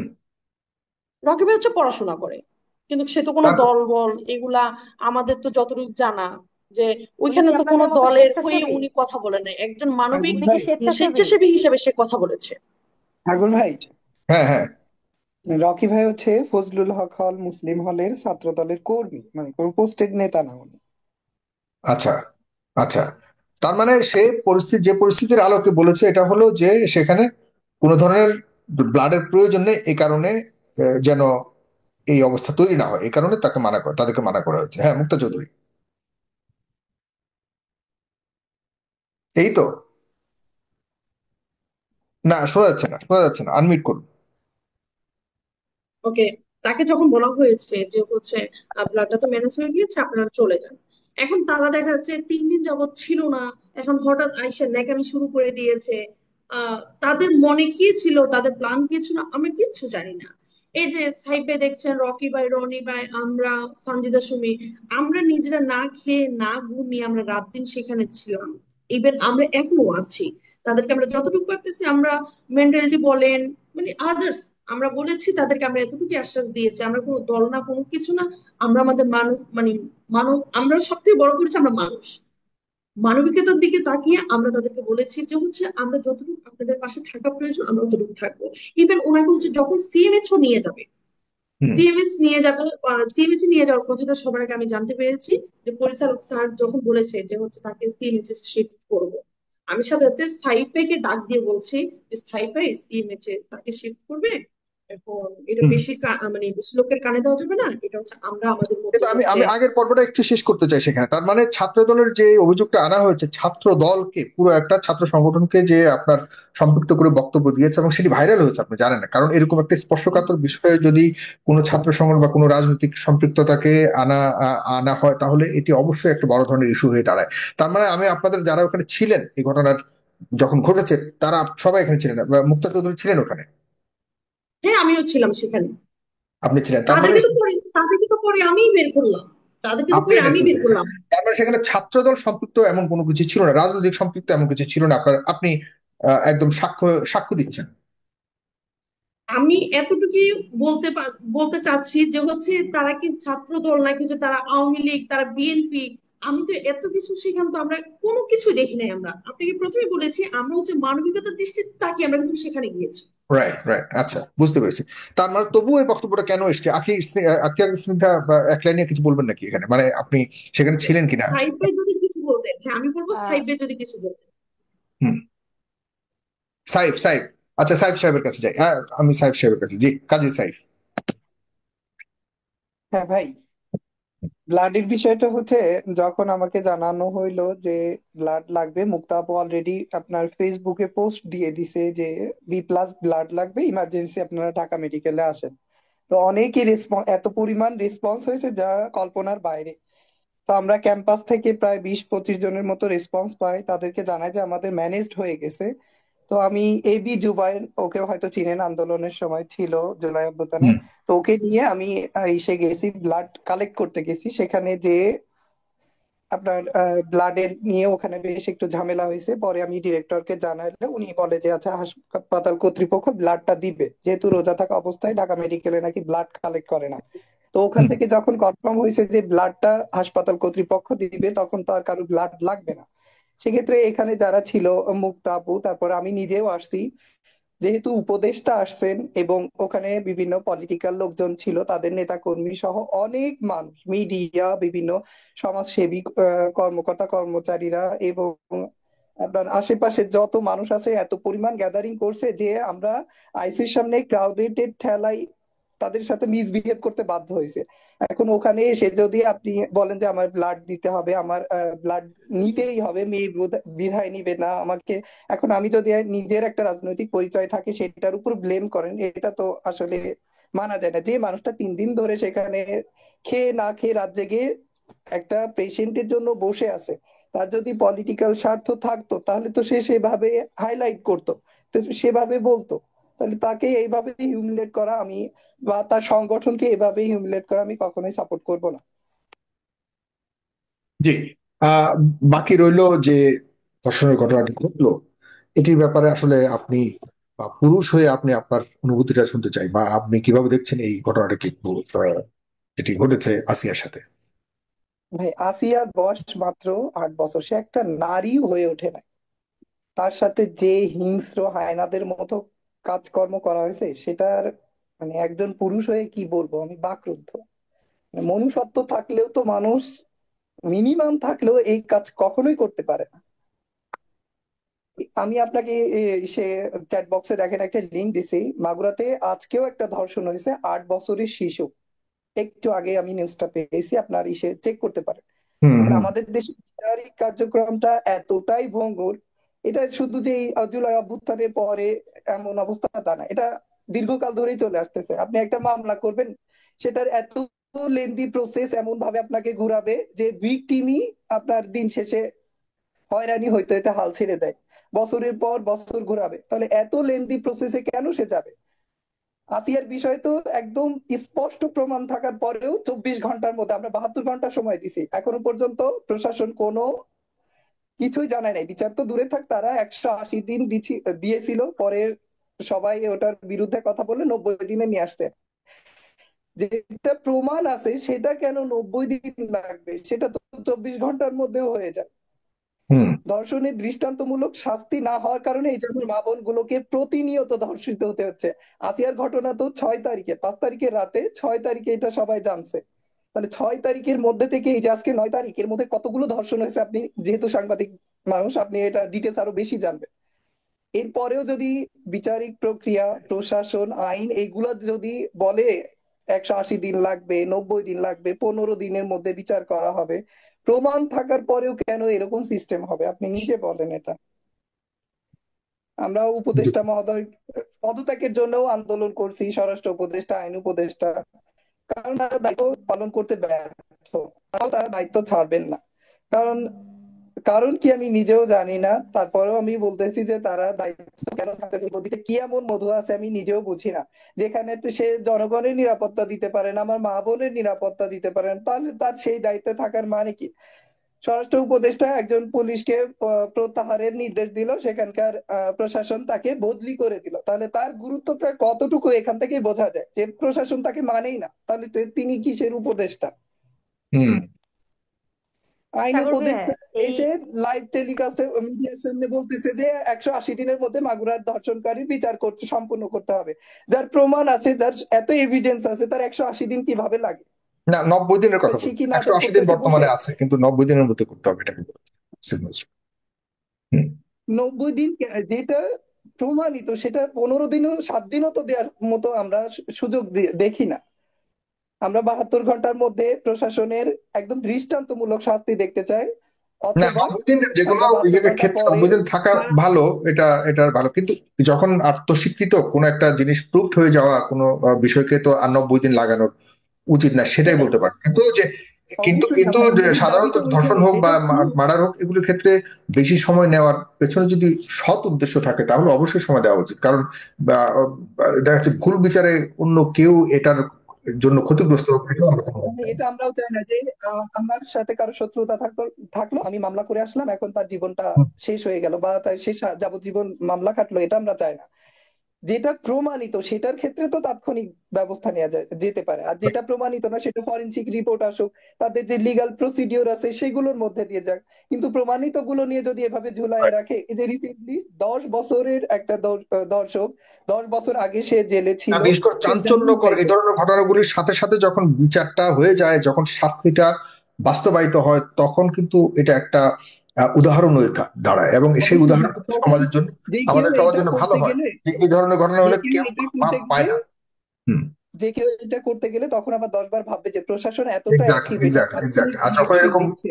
চাঞ্চল্যকর ঘটনাগুলি আবার যখন চাপা পড়ে যায়, তখন আবারও অন্যরাও উৎসাহ হয় যে কিছুই তো হলো না, আমরা আবারও ওই ধরনের ঘটনা ঘটাই। সুতরাং আমাদের এখান ঘটাই, থেকে রিসেন্টলি অবশ্যই যে পরিমাণে ঘটতেছে, একটা বিচারও হচ্ছে না, গ্রেপ্তার করা হচ্ছে, পুলিশ প্রশাসন তাদেরকে প্রোটেক্ট করে রাখতেছে, এতে জনগণ এতটাই বিক্ষুব্ধ, এতটাই, কি বলবো আপনাকে, আপনি সারা দেশের ইয়া দেখলে বুঝতে পারবেন। ছাত্র জনতা এখনো পর্যন্ত রাজপথে আছে। 5 আগস্টের পরে আমরা যে সরকার আনছি, এটা তো জনগণের সরকার। সেই সরকারের কাছে যদি রাজপথে থেকে বিচার দাবি করতে হয়, তাহলে সরকার জনগণের হলো কিভাবে? তারা কি দায়িত্ব পালন করতেছে? 6 মাস, যে 7 মাস 8 মাসে পড়তেছে, তারা সংস্কারের গল্প শোনায়। কি সংস্কার করছে আপনি দেখান যে এই জিনিসটা সংস্কার করছে। আর সংস্কারের বিভিন্ন প্রকল্প আছে, যেটা দীর্ঘমেয়াদী, স্বল্প মেয়াদী। তারা তো স্বল্প মেয়াদী একটাই বাস্তবায়ন করতে পারে নাই, দীর্ঘমেয়াদী কি করবে? রাইট। তারা জি, দীর্ঘমেয়াদী ঠিক আছে। নিরাপত্তাই দিতে পারে না। জি।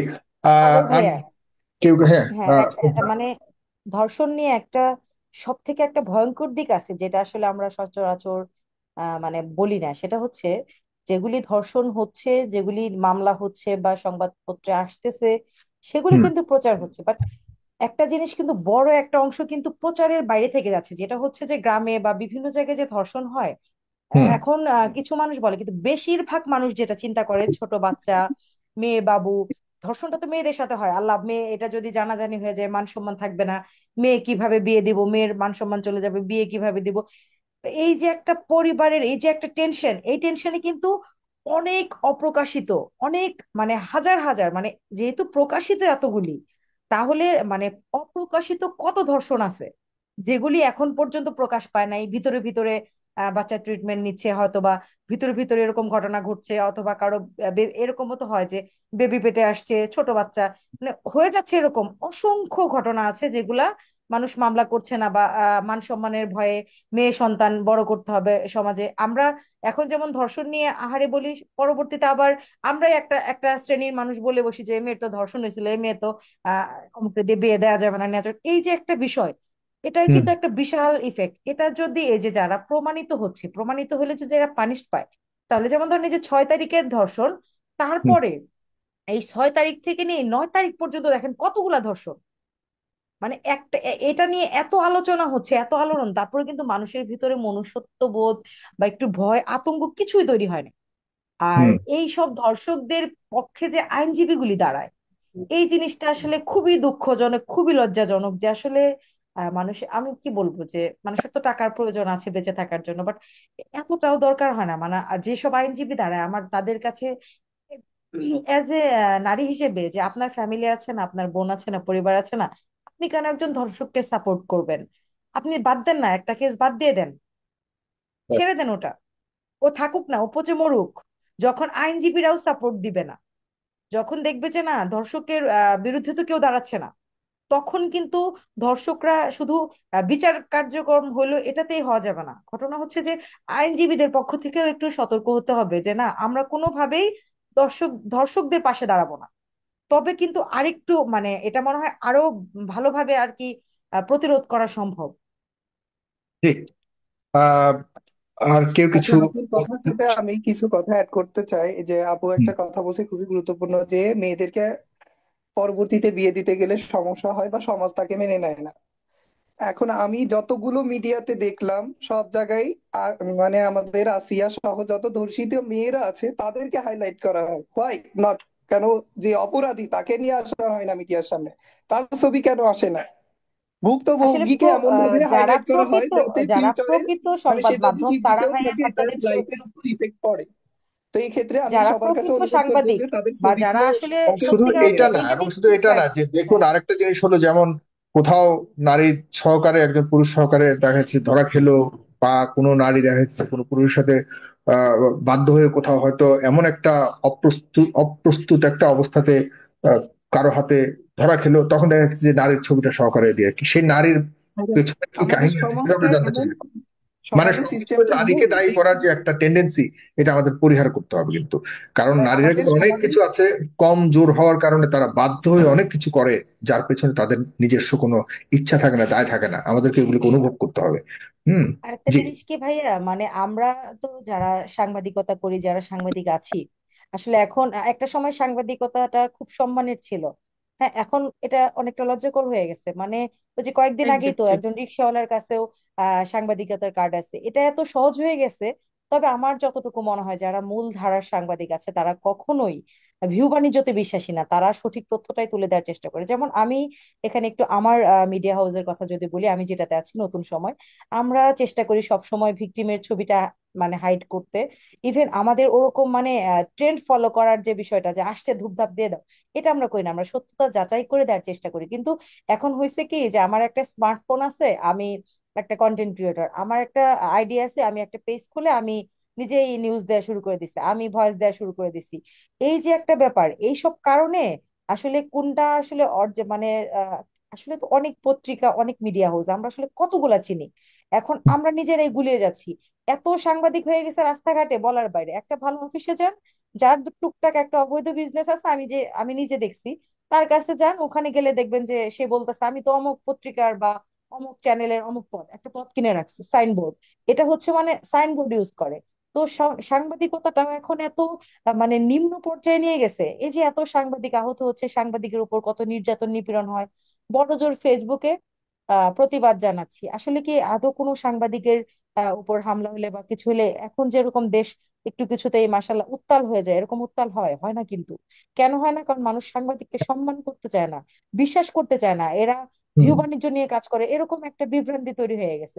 এখন দেখা গেছে যে সাংবাদিক বলতে আনইজি লাগে, গলার মধ্যে কার্ডের ফিতা ঝুলিয়ে রাখতে মাঝে মধ্যে আনইজি লাগে, কার্ড করে ফিতা খুলে কিছু কিছু জায়গায় যাইতে হয়, যে সাংবাদিক জানলে তো বেইজ্জতি করবো। হ্যাঁ, এখানে যেহেতু আমাদের লাইফটা অনেকক্ষণ হয়ে গিয়েছে, এখন আপনি চাইলে হচ্ছে সুজন ভাই, যিনি হচ্ছে আসিয়ার ভাই, তার কাছ থেকে কিছু জানতে পারেন। আমি তো তাকে ইয়ে করি, রিকোয়েস্ট করছি, সে তো তাকে পাচ্ছি না, তাকে এই যে আনমিউট। সে তো আছে, সে তো হ্যাঁ, আছে। আসসালামু আলাইকুম। হ্যাঁ, কিন্তু তাকে আমি তো রিকোয়েস্ট করছি। হ্যাঁ, শুনতে পাচ্ছেন আপনি? আমি তো আপনাকে রিকোয়েস্ট পাঠাচ্ছি জি বারবার, জি আপনি জি তো জি ক্যামেরা অন করছেন না, আবার আপনার আনমিউটও করছেন না। আপনাকে শোনার জন্য আমি ট্রাই করছি। আপনি ক্যামেরা কি আছে? জি জি, আমি কথা বলতেছিলাম তো, তার কারণে আমি ক্যামেরা হ্যাঁ, মিউট মিউট করে রাখলাম। বলুন বলুন।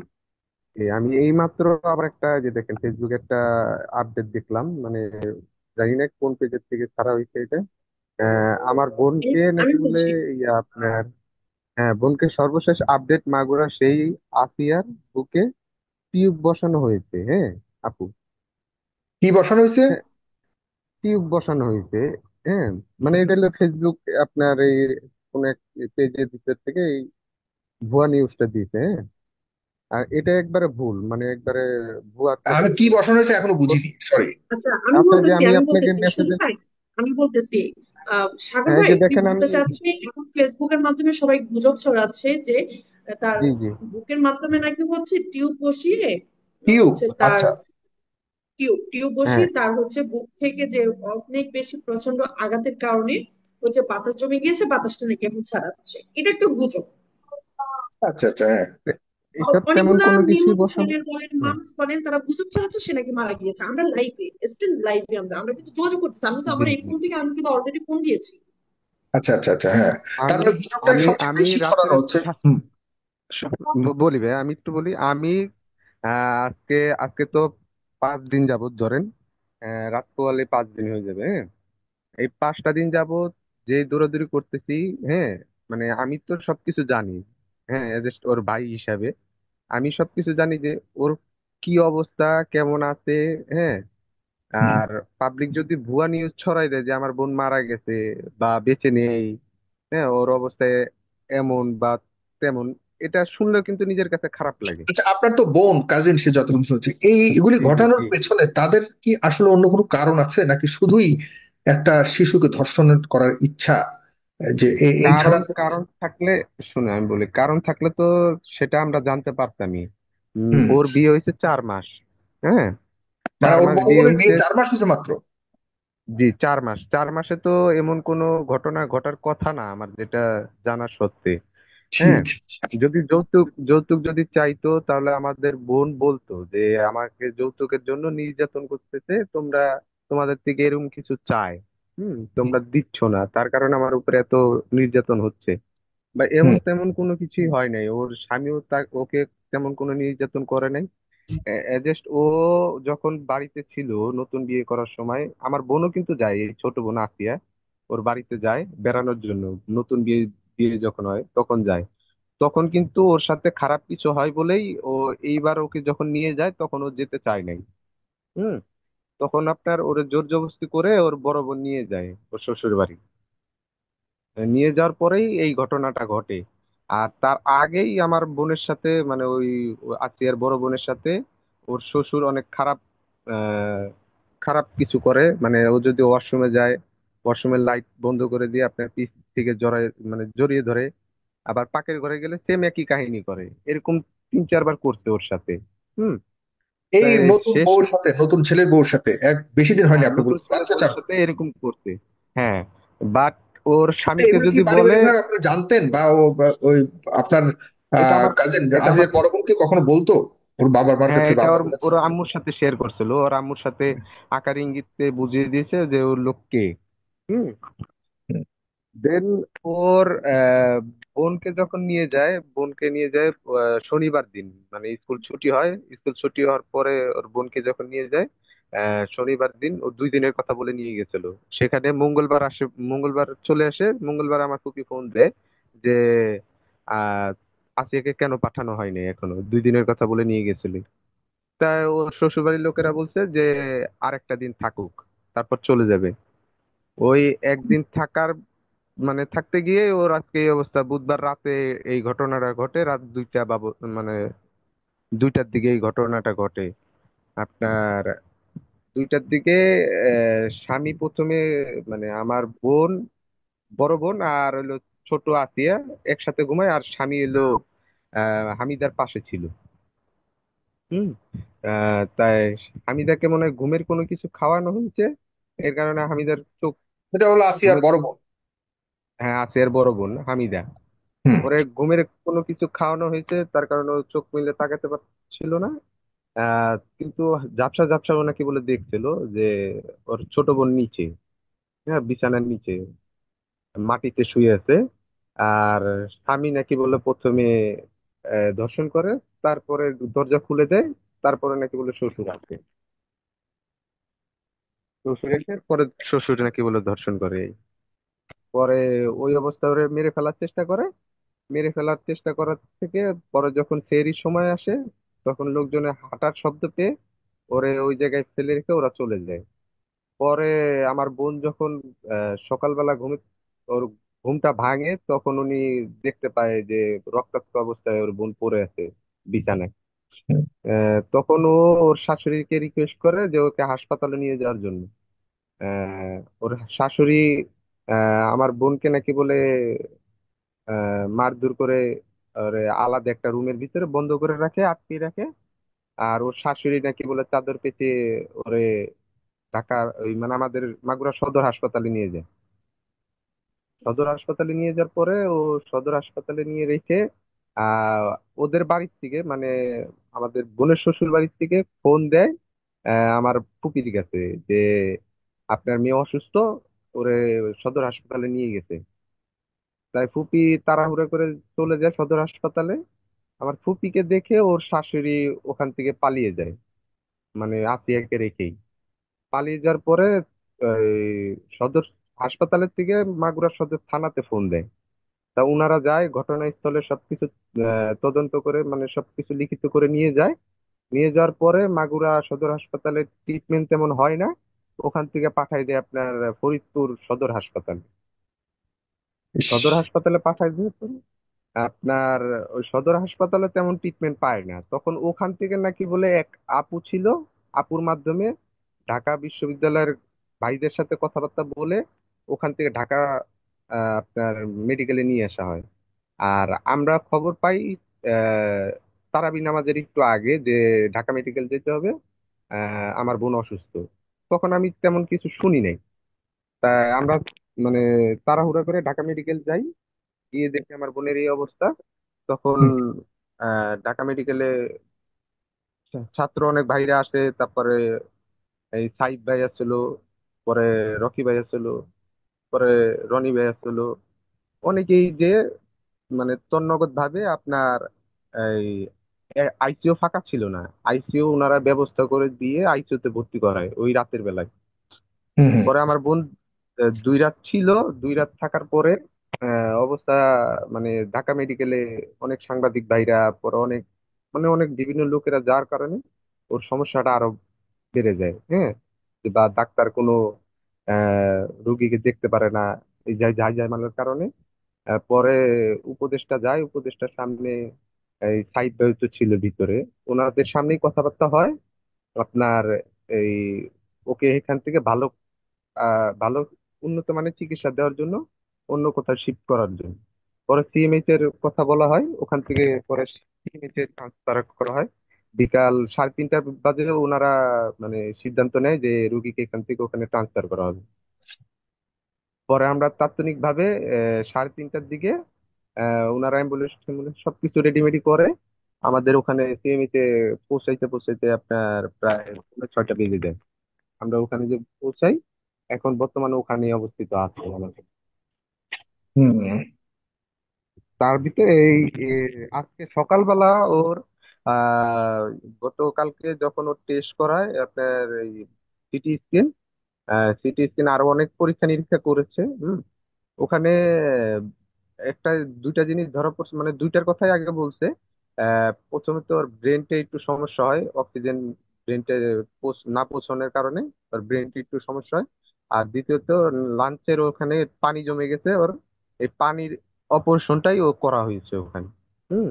আর অপারেশন মানে সাকসেসফুলি করছে, করে তারপর ওর ওষুধও দিয়ে দিছে। এখন বর্তমান ও সুস্থ বলতে কি ও আগের মতনই আছে। হ্যাঁ, তেমন কোনো মানে মারা যায়নি না? একটু আমরা ভালো। ফেসবুকে বা সোশ্যাল মিডিয়াতে এরকম হ্যাঁ, গুজবও মানে এরকম খবর দেখতে পাচ্ছি, জি, এগুলো ওই সত্যি, রাইট? আমিও প্রতিনিয়ত ঢুকলেই তখন আমিও দেখি যে মানে এক একটা পেজের থেকে এক একটা রকম আপডেট দেয় যে মাগুরার 8 বছরের শিশু এই এই মুহূর্তে মারা গেছে, বা উনি আর নাই এই দুনিয়ায়। মানে অনেক কিছু আপডেট দেখি, কিন্তু এই সব কিছুই গুজব। হ্যাঁ, ও এখনো কিছু হয় আপনার নাই। আসি আপনার সম্পর্কে মামাতো বোন হয় নাকি না ফুফাতো বোন? মানে আমি ওর মামাতো ভাই হই, আর ও আমার ফুফাতো বোন হয়। হুম। আচ্ছা আচ্ছা, হ্যাঁ। মানে হুম। আমার আমার বাবার বোনের ছোট বোনের মেয়ে ও। হুম। আচ্ছা আচ্ছা। সাগর হুম। ভাই, আমি একটু অ্যাড করি এর সাথে।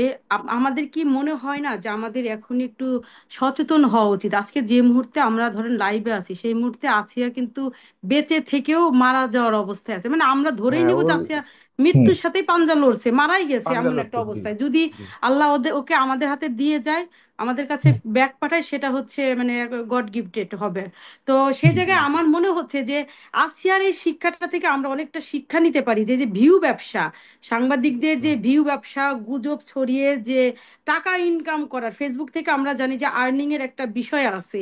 এই যেদিন থেকে হুম। আর্নিং এর বিষয়টা পাবলিকে একদম পাবলিকালি হয়ে গেছে, তো তখন থেকে কিন্তু একটা বিভিন্ন রকম দেখবেন অদ্ভুত একটা ক্যাপশন দিয়ে আপনার এই ফেসবুকের পেজে দেওয়া হয়, যেন মানুষ আকর্ষণীয়, মানে মানুষও খুব নেগেটিভ আকর্ষিত হয়ে। নিউজগুলো সবচেয়ে বেশি তারা হ্যাঁ, খুব ভালোবাসে, কেন জানি যায় না। মানে আমাদের এখানেও যেমন আমরা যখন অরিজিনাল খবরগুলো দিই সেগুলো কিন্তু তত বেশি হ্যাঁ, ছড়ায় না। হ্যাঁ, এইগুলো এইগুলো হ্যাঁ। ফ্লাশ হয় না, কিন্তু যখন দেখবেন না অদ্ভুত আজগুবি একটা নিউজ মানে হেডলাইন দিয়ে দিছে, তখন কারো যদি ক্লিক করতে ইচ্ছা নাও হয়, তখন সে ক্লিক করে দেখবে। আজকে আমি যেমন একটু এক্সাম্পল দিই, যে আজকে একটা নিউজ, সম্ভবত কাল বেলায় না কি, আমি সঠিক বলতে পারছি না, যে নিউজ দেখলাম যে জনপ্রিয় অভিনেত্রী নাদিয়ার হাজবেন্ড মারা গেছে, এমন একটা নিউজ দেখলাম, বা কিছু গ্রেপ্তার হয়েছে, এরকম একটা নিউজ আর কি দেখলাম। তো আমার কাছে মনে হলো যে ওটা কোন নাদিয়া, নাদিয়া কোন, বাংলাদেশেও তো একটা নাদিয়া আছে। বা পরে আমি ওইটা ক্লিক করে দেখি যে না, ওটা বাংলাদেশের সাথে কোনো রকম কোনো সম্পৃক্ততা নাই। তো এই হচ্ছে আমাদের বাংলাদেশের সাংবাদিকতা এখন। ওই যে আপু যে বললো, সাংবাদিক আপুটা যে বললো, যে এই যে আমাদের সাংবাদিক মানে একটা গালির রূপান্তরিত হয়েছে, না, যে যেমন সবাই পারছে। সব সাংবাদিক, প্রকৃত হ্যাঁ, সাংবাদিকরা আসলে এগুলি করে না। এখন হ্যাঁ, কথা হলো আমি বলি, প্রকৃত আমি বলি, আমি সাংবাদিকদেরকে আমি আপনারা অনেক আপনারা যখন, সাংবাদিকদেরকে আমি দেখছি। বলি আপনারা এই ধরনের খবরকে বিশ্বাস করবার আগে অবশ্যই আপনারা প্রকৃত সাংবাদিক যারা, প্রকৃত সংবাদ মাধ্যম যারা, তাদের ওখানে গিয়ে শিওর হবেন যে ওখানে খবরটা আছে কিনা। একটা ভাইয়া, শেয়ার এত করবার আগে শিওর হওয়ার শিওর কিন্তু হবেন কোনো যে প্রকৃত সুযোগ থাকে না। সাংবাদিকরা কি এটা বলেছে কিনা। এগুলি যাচাই করবার দায়িত্ব কিন্তু আপনাদের। আপনি কতটুকু সচেতন এটা বোঝা যায় যে আপনি যখন একটা শেয়ার করেন, তখন আপনি সংবাদটাকে কোন জায়গা থেকে সংগ্রহ করেছেন, কার মারফত জেনেছেন, এগুলোর উপর নির্ভর করে আপনি কতটুকু সচেতন নাগরিক। আমি আপনি কেউ আমি গেলে একা একটা সচেতন জিনিস হয়ে শেয়ার তো করে দিলেন, বাংলাদেশটাকে জিনিসটা পরিবর্তন কোনো করতে হবে পারবো না। না। ঠিক আমি আছে, একা সেটা ভিন্ন সচেতন বিষয়। হয়ে তো কিছু করতে সেটা পারবো ভিন্ন না। আমি বিষয়। একটু বলি, আপাতত যতটুকু জানলাম এত কিছুর যে ভিড়ে আমি একটু আসিয়া। শেষ করি, একটু হুম। শেষ করি। এত কিছুর ভিড়ে এত বড় একটা স্পর্শকাতর ইস্যু নিয়ে যে মেয়েটা, ওই যে আজকে নিউজ আসছে, কালকে কালকে যে নিউজটা হলো, যে রক্ত দিতে গিয়ে ছাত্রদল নেতা কর্মীরা তাকে বের করে দিয়েছে, যে প্রোপাগান্ডা যে ছড়ালো যে মেয়েটা, আমরা কি এত কিছুর ভিড়ে তাকে হারিয়ে ফেলবো কিনা? আমরা এই যে আজকে লাইভের মাধ্যমে আমি বলতে চাই, সেই মেয়েটাকে আইনের আওতায় আনা হোক। ছাত্রদলের নামে এত বড় একটা মিথ্যা গুজব যে রটালো, তাকে আইনের আওতায় এনে তাকেই উদ্দেশ্য ছিল, সেই উদ্দেশ্য খুঁজে বের করার দায়িত্ব কিন্তু আমাদের প্রশাসনের উপরে ছেড়ে দিলাম আমি। তো এটা যদি না করতে পারি, এমন এমন প্রোপাগান্ডা কিন্তু ছড়াইতেই থাকবে। আজকে ওই মেয়েটা করছে, মেয়েটা সাহস দেখালো, ভবিষ্যতে আরো কেউ সাহস দেখাবে। অন্যান্য দল, আমার আমার ছাত্র দল বলে আমি কোনো কথা বলছি না, অন্যান্য আরো যে রাজনৈতিক দল আছে বিভিন্ন রকম প্রোপাগান্ডা ছড়াবে। এইভাবেই কিন্তু গুজব থেকে গুজব, আরো গুজব সৃষ্টি হবে। গুজবের আমরা কিন্তু কোনো সুনেহা করতে পারবো না। তো আমরা আসিয়ার সুস্থতা কামনা করছি, আমাদের মেয়ে বলি, বোন বলি, আমাদের মাঝে সুস্থ হয়ে ফিরে আসুক। এবং আমরা ধর্ষণের 7 দিনের মধ্যে, যেহেতু ধর্ষণ প্রমাণিত আমি হয়েছে আমি যে, এখান থেকে আপনারাও একমত কিনা আমি দুটি প্রস্তাবনা বা তিনটি প্রস্তাবনা দিতে চাই। যে আসিয়ার সারা জীবনের, তার যে চলার জন্য তার জীবনের আহ যত ব্যয় আছে সব সরকারকে বহন করতে হবে। কারণ এটা এটা 53 আপনি বছরের ইতিমধ্যে আসিয়ার দেখেছেন যে আমি আসিয়ার যেহেতু একটা জীবনে সে রাজনৈতিক, ভালো মন্দ কিছুই বুঝেনি। সরকারের নিয়মের কারণে, সরকারের আইনের ল্যাকিংস এর কারণে, সরকারের এই বিগত আমলে ধর্ষকদের বিচার না করার কারণে, সরকারের আইন শৃঙ্খলার যে বাহিনীর এখন দুর্বলতার কারণে বলুন, ল্যাকিংস, এই ঘটনার শিকার হয়েছে আমার বোন আসিয়া। আসিয়ার সম্পূর্ণ খরচ তার জীবনে, তার বিবাহ থেকে শুরু করে সকল, তার পড়াশোনা থেকে শুরু করে সবকিছুর খরচ সরকারকে বহন করতে হবে। আর এই মুহূর্তে সবচেয়ে গুরুত্বপূর্ণ দাবি, আসিয়াকে আগামী কালকের মধ্যেই প্রয়োজনে উন্নত চিকিৎসার জন্য দেশের বাইরে নেওয়া হোক। কারণ আমাদের বর্তমানে এখনো পর্যন্ত সেই চিকিৎসা ব্যবস্থা, মানে আমি আমি জানি না কতটুকু তার চিকিৎসা সে পাচ্ছে। তবে যদি মনে হয় তার চিকিৎসা এখনো পর্যন্ত পর্যাপ্ত নয় এবং স্বাভাবিক অবস্থায় রয়েছে আগের মতো, তাহলে অবশ্যই আমাদের দেশে দুর্নীতিবাজরা যদি সামান্য চিকিৎসার জন্য বিদেশে যেতে পারে, আসিয়া কেন নয়? আমাদের দেশে চিকিৎসা আছে সেটা বলতে পারেন, আমাদের দেশে চিকিৎসা আছে কেন সেখানে এখানে করবে না? এখানে চিকিৎসা করে তাকে সুস্থ করতে হবে, হ্যাঁ আমি মানি। কিন্তু আমাদের দেশে অপচিকিৎসাও রয়েছে এবং এই দেশেই কিন্তু আসিয়া ধর্ষণের শিকার হয়েছে। আমরা এখনো পর্যন্ত আমাদের সে নিরাপদ জনপদ পাইনি, নিরাপদ চিকিৎসা পাইনি, নিরাপদ চিকিৎসক পাইনি। আমাদের একটা বড় চ্যালেঞ্জ এই মুহূর্তে ধর্ষকের ধর্ষকের যে আমরা এই মুহূর্তে সাহস দেখতে পাচ্ছি, এই মুহূর্তে ধর্ষকদের যে পদচারণা দেখতে পাচ্ছি, ছিনতাইকারীদের পদচারণা দেখতে পাচ্ছি, এই মুহূর্তে আমরা কাউকে বিশ্বাস করতে পারি না।